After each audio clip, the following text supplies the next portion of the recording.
Magandang gabi po sa lahat. Luzon, Visayas, Mindanao. Tayo nagbabalik dito sa aking YouTube channel po sa Mel Soriano TV 29 po. Ayan. Magandang gabi po sa lahat ng ating mga subscriber po. Thank you so much po sa lahat. Ayan. Thank you, thank you, thank you. At babatiin lang natin ang ating mother dyan sa Pangasinan po at saka sa mga Isabela po ang ating mga kamag-anak. Ayan po. Ang pag-usapan po natin ngayon ay ang 25 centimos po. Ayan. BSP po, nakita kasi natin dito. Ayan po, 2002 po. Ayan, BSP 2002. Ayan. Ayan po ang ating pag-uusapan ngayon. BSP 2002. Ayan. Ito na po yung ating mga kilala po na 25 sentimo na tansong dilaw. Ayan. 2002 po. Non-magnetic po ito. Bago natin simulan, kilalanin muna natin ang coins na ito. Siyempre, issue, Philippines po, period, Republic, 1946, up to date po. Composition po nito ay brass. Type, standard circulation coins, years, 1995 hanggang 2003.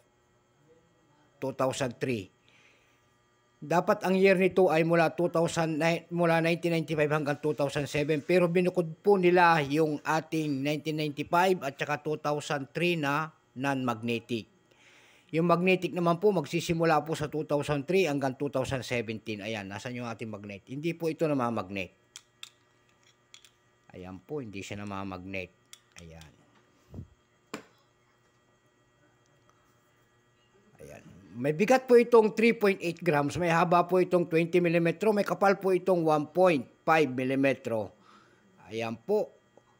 Orientation po, middle alignment. Ayan. Number N-1682. Reference number KM-271. Excuse me po. Kung tawagin po yan, nasa likod niya ay seal of the Central Bank of the Philippines po. Ayan. At saka yung cut wheel niya. Ayan po, yung cut wheel niya po, malalaki po. Yan, tinatawag na cut wheel po, pabilog. Ayan, cut wheel ang tawag po dyan. Diyan po bumabase ang ating mga kolektor, numismatic na mga variety po ng ating mga coins. Diyan nyo makikita yung mga iba-iba for trade po. Ayan. Itong 2002 po na ito po ay 20%. Ayan. 20% po.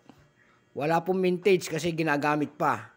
Hindi pa nila binigyan ng kung ilang pirasong ginawa ng Bangko Sentral nito.